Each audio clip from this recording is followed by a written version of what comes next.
Thanks for the time. No problem.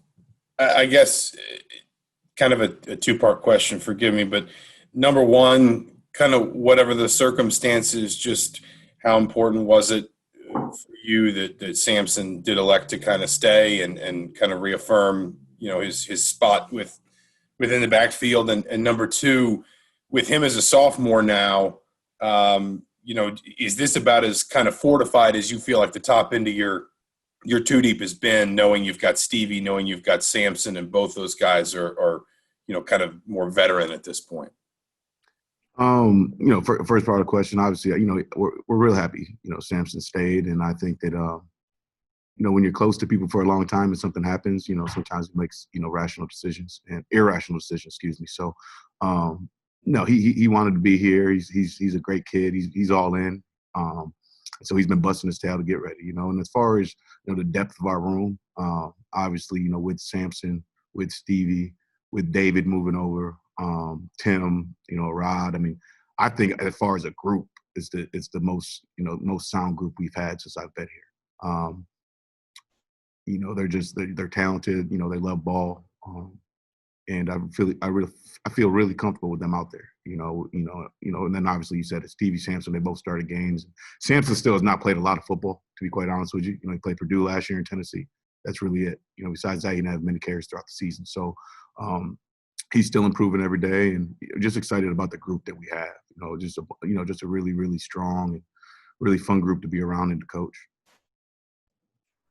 All right, John and Kevin. Just to build off of what Zach asked, I mean, how much is that an opportunity when, something happens with Samson and he has to reaffirm? He's saying to just to build your relationship with him. I mean, how much do you feel like you've strengthened your relationship with Samson, and how much do you feel like Samson's grown a relationship with Coach Wellman as well? Honestly, it hasn't strengthened. You know what I mean? Like it was a 1 day, 24-hour decision. You know what I mean? So there was no situation, in my opinion. You know what I mean? 10 years ago, or excuse me, 2 years ago, you wouldn't even have known the kid was thinking that. Now you just click a button, now the whole world knows, right? And so to me, it wasn't a situation. There was nothing bad about it. It was just the click of a button. And so now it's just with social media, that's what makes it a big deal before. But he's not the only kid that's ever felt this way in college football. He won't be the only kid to ever feel this way in college football. So as far as that goes, I mean, our relationship hasn't changed at all. We've always been close. We're always going to stay close, and I want what's best for Samson. Kevin and Paul Gable.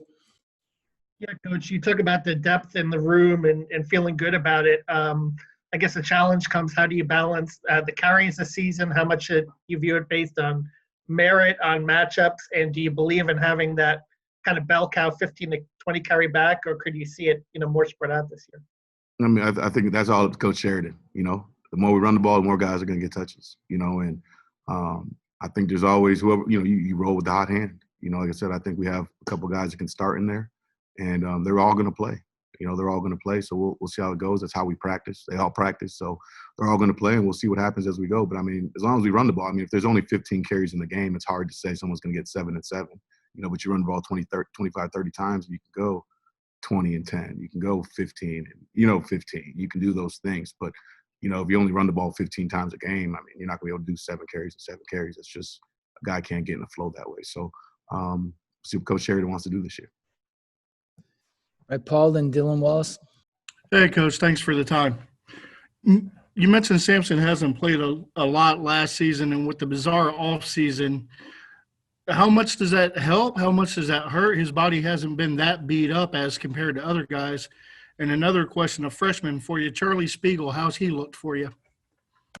First question, I think this offseason has helped. Stevie got hurt last year. I think it's just, any offseason helps for recovery, and not a lot of hitting in the spring with only 4 practices and not having a fall camp. So I think the guys are healthy. The guys have been training. One thing with COVID was they missed a lot of training time, but they've been able to get their bodies back and get in shape from that standpoint. So just excited about those guys and the health that they're in right now.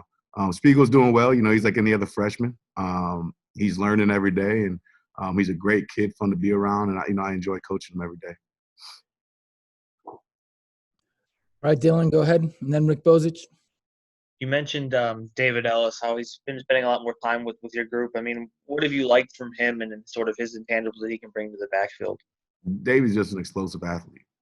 As you know, he played receiver last year. We recruited him originally as a running back, so he was he was coming here to play running back. And let him play in the slot last year, and now we're gonna let him play some tailback. And you can just utilize him multiple ways. So we're just really excited about him, and he's special. He can catch the ball, he can run the ball. He's 6 foot 210. And so he's a big receiver and a solid size running back. And they can roll. So we're just excited about him and just looking forward to using him and getting him on the field this year. All right, Rick, and then back to Zach. Okay. Yeah, Mike, I mean, you've played the Big Ten. You won in the Big Ten, and you know that you have to have a good running game to do that. What is the number one area of improvement that you think you guys need to make in the running game this season? Well, first off, I think that up front, we're more mature. We're more experienced up front, and I think that's going to help us from that standpoint. And I think we're, in order to run the ball, you have to run the ball. I think if you look at it last year, there's some games we only had 18 carries or 20 carries. We threw the ball. I think we led the Big Ten in passing yards last year, I think. And so, you have to run the ball to be able to run the ball. So, we have to commit ourselves as a coaching staff to running the ball. And as long as we do that, we have the tools, we have the O-line to do it, we have the talent in the backfield to do it. So I'm just really looking forward to, when we're game planning and seeing what's up, the best way to get these guys the ball. All right, Zach, looks like you're the last one here. I just wanted to follow up on Charlie Spiegel. He's obviously a local guy for us, being from New Pal. I know it's kind of early days with him, but I know you also saw a lot of him in high school.